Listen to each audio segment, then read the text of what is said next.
Hello, everyone, and welcome back to the Jack and Emma podcast. Today, we are going to practice English at the supermarket. This lesson is slow, clear, and designed especially for beginners. We will follow a complete shopping trip from beginning to end. You will learn useful vocabulary, common questions, and natural conversations that you can use in real life. So sit back, relax, and let's practice English together. Hi, everyone. Going to the supermarket is one of the most common activities in daily life. Almost everyone needs to buy food, drinks, and household items. That's why supermarket English is so useful. By the end of this lesson, you'll know how to ask questions, find products, pay for your groceries, and communicate confidently while shopping. It's Saturday morning, the weather is nice, and I have a free day. I look in my refrigerator and realize that I need to buy groceries. There isn't much milk left, and I'm almost out of bread, eggs, and fruit. So I decide it's time to visit the supermarket. Before leaving home, I like to make a shopping list. A shopping list helps me stay organized and avoid forgetting important items. Today, my list includes milk, bread, eggs, apples, bananas, rice, chicken, vegetables, juice, and some snacks. That's a smart idea. Without a shopping list, it's easy to forget things.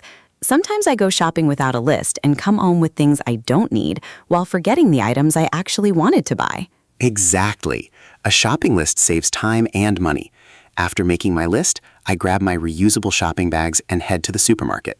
As I enter the supermarket, I notice it's quite busy. Families are shopping together, children are helping their parents, and employees are stocking shelves. The supermarket is bright, clean, and full of products. The first thing I do is take a shopping cart. Some people use shopping baskets, but since I need many items, a cart is more convenient. I look around and see different sections. There is a bakery section, a dairy section, a fruit and vegetable section, a meat section, a frozen food section, and a beverage section. Everything is organized neatly. My first stop is the dairy section because I need milk. When I arrive, I see many different options. There is whole milk, low-fat milk, skim milk, soy milk, oat milk, and almond milk. Sometimes choosing can be difficult because there are so many brands. I carefully read the labels and compare prices before making a decision. While looking at the shelves, I can't find the almond milk I usually buy, so I ask an employee, "Excuse me, could you help me? I'm looking for almond milk." The employee smiles and says, "Of course, the almond milk is on the top shelf near the organic products." "Thank you very much," I reply. Then I place 2 cartons of almond milk into my cart. Next, I walk to the bakery section. The smell of fresh bread fills the air.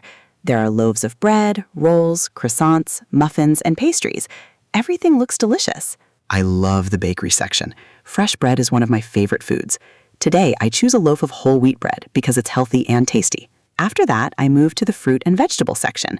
This is one of the most colorful parts of the supermarket. I see bright red apples, yellow bananas, green lettuce, orange carrots, and purple grapes. I need apples, so I pick up a few and place them in a bag. Then I notice a sign that says, "Special offer, apples 20% off today." That's always nice to see. Discounts can help save money. However, I try not to buy things just because they're on sale.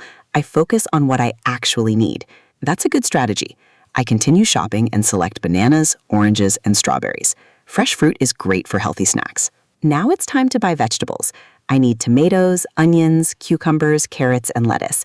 These ingredients will help me prepare meals for the week. While choosing vegetables, I see another customer looking confused.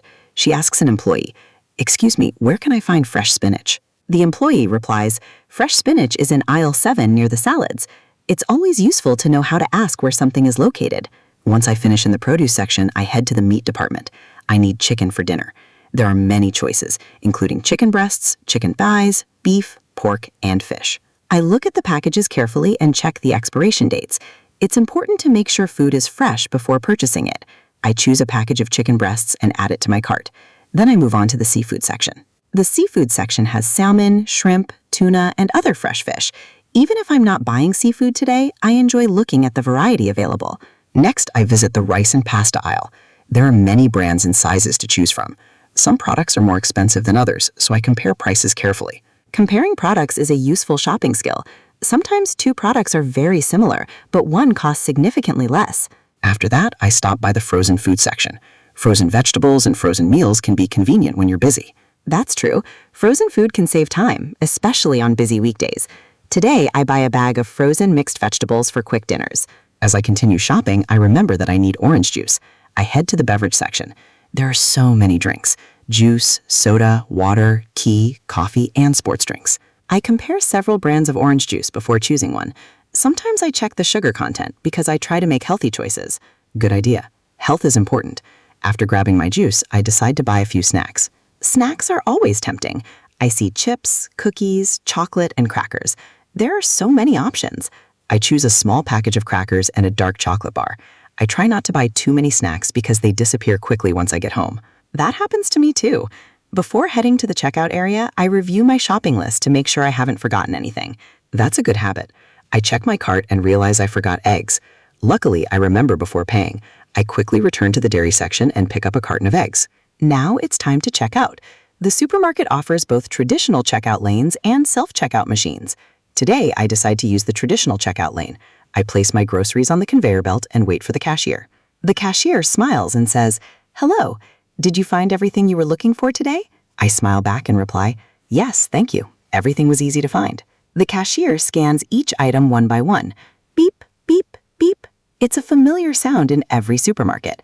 After scanning all the items, the cashier says, "Your total comes to $48.75. I take out my card and ask, "Can I pay by card?" "Of course," the cashier replies. "Please insert your card and follow the instructions on the screen." I complete the payment and wait for the receipt. The cashier asks, "Would you like a printed receipt?" I answer, "Yes, please."